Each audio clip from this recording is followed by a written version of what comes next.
Good evening. Oh, a little bit too much light. That's all right. It's better. Alrighty, folks. My name's Kara-Leah. Good evening, good morning, good afternoon, good day, all the things. Good night.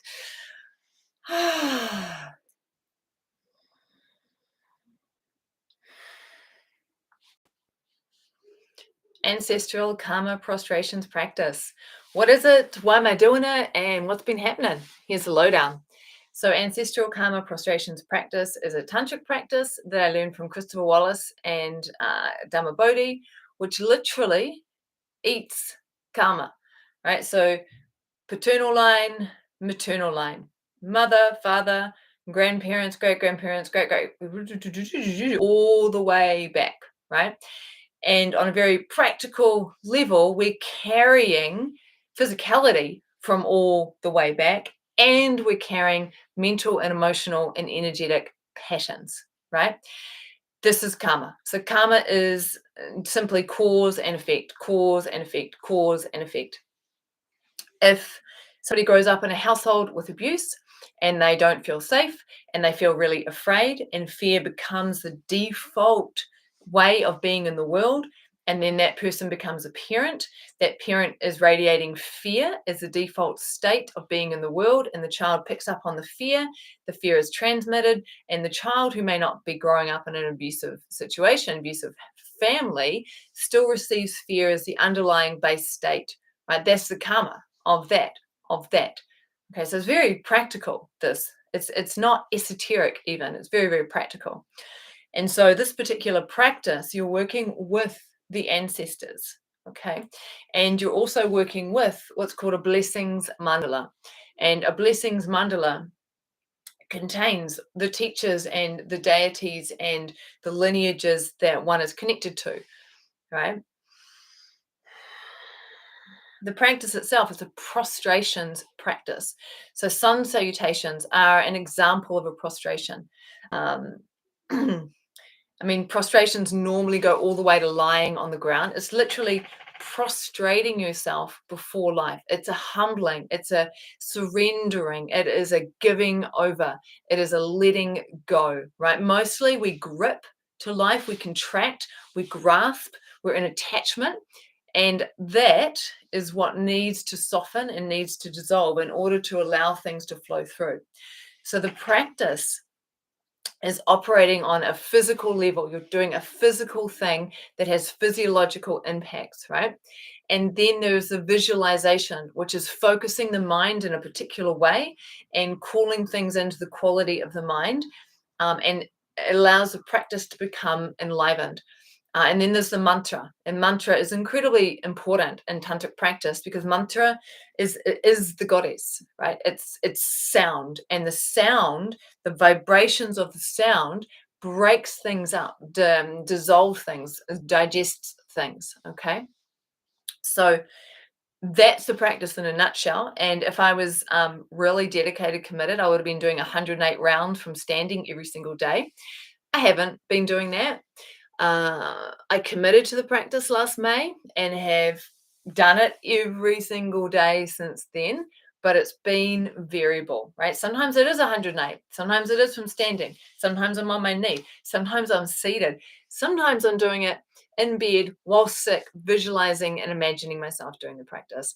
But regardless, I'm showing up every single day, doing the thing and dropping into it. And what I'm noticing after a year of this is so much ease around family members, so much ease. And there's been some big stuff happening in my family unit over the last couple of years, and I feel completely at ease. There's no resentment, there's no resistance, there's no anger, there's no sense that they should be any different. There's just this like, it's like I've unhooked completely from the normal family dynamics. And our family stuff is often the most ingrained and the most challenging to unhook from.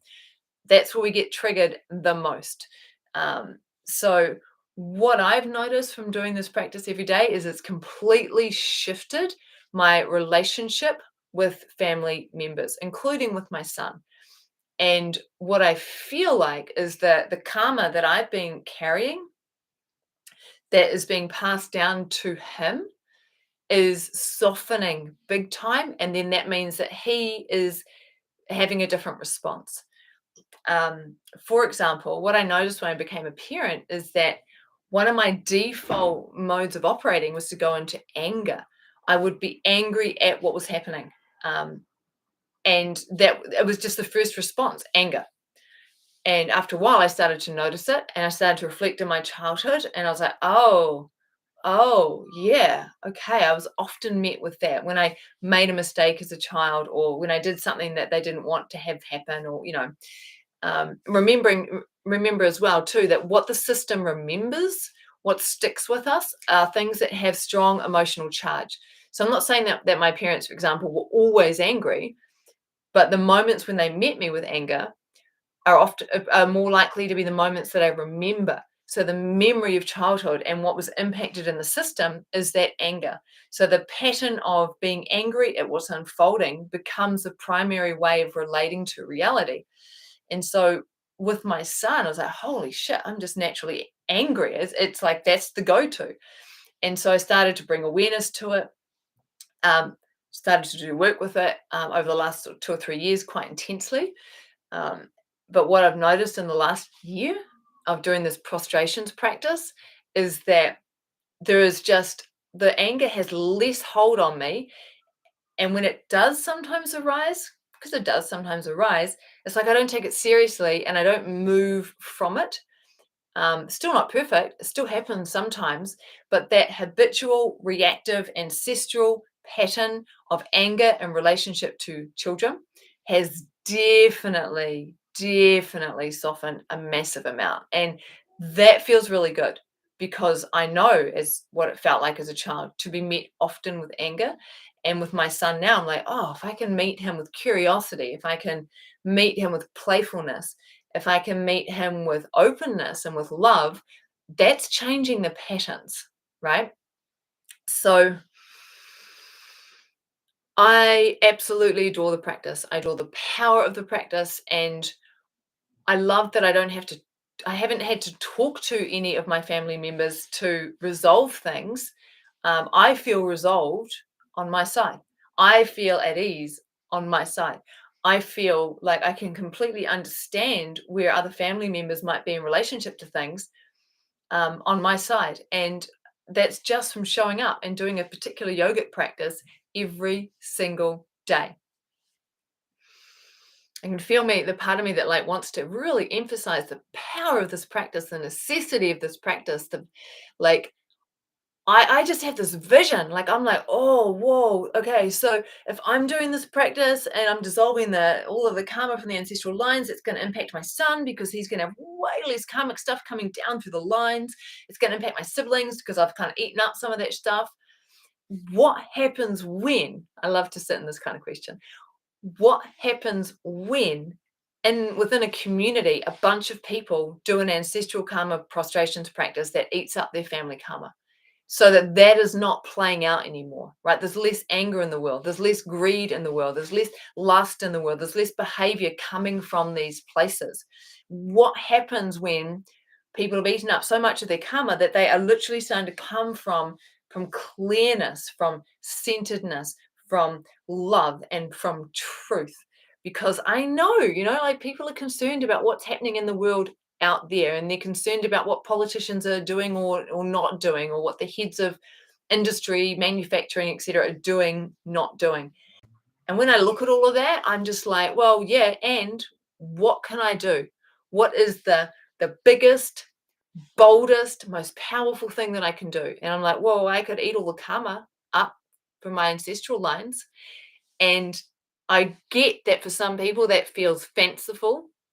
What does that even mean? What is karma? It's just made up. It's esoteric. Blah, blah.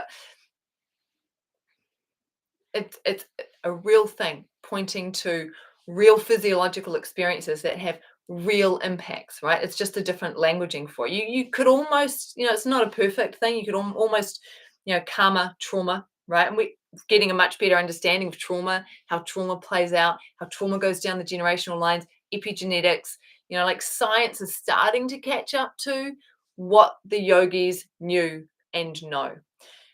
So when I look at the world out there and I'm like, I want it to be different, what do I do in here? I take care of business, take care of like all the stuff I can eat up, all the stuff I can digest, all the things I can attend to. And then it's like, whoa, what if we're doing that collectively? What if there's a community of people coming together and going, fuck yeah, let's clean this shit up right now. Let's just eat up all of that ancestral karma. So that's where I'm sitting with this practice. Is I adore the practice. I've seen very practical shifts in my relationship with my son, and I'm having a completely different experience with my family members as a result of doing this practice. And that feels like a massive win for me. It's said with this practice that you do the practice until you have a dream where your ancestors come to you in the dream and they let you know that you have successfully eaten up the karma, right? And I'm just going to keep going until that happens. I have had one dream from the maternal line, which suggested that I have eaten up the karma on the maternal line, nothing yet from the paternal. And I'm also sitting in the unknown. Well, was that really the dream? No, I didn't have a teacher that I could share that dream with who could confirm. So I'm just still sitting in the unknown. I'm showing up every day. I'm doing the ancestral practice and I'm committed. I recognize that when I take care of my internal world, the external world shifts and changes, right? So if you're distressed, disturbed, upset, freaked out by what appears to be going on in the external world with our leadership and our politicians and all the things, and you want to make a change, you want to make things different, this could be a thing to investigate. If you feel called and go, right, I'm going to do that ancestral practice, going to do it every single day, reach out because I run online immersions for it and I run residential immersions for it, and people are loving it. Like not everyone who comes ends up sticking with the practice, but the ones that are sticking with the practice, they're getting results. Things are shifting and things are changing. So yeah, I think that's over and out. If there's any questions, feel free to drop something down there, even if you just want to give me a thumbs up or a heart and say hi. Ancestral karma prostrations practice. It's a thing. There you go. There's my reflections.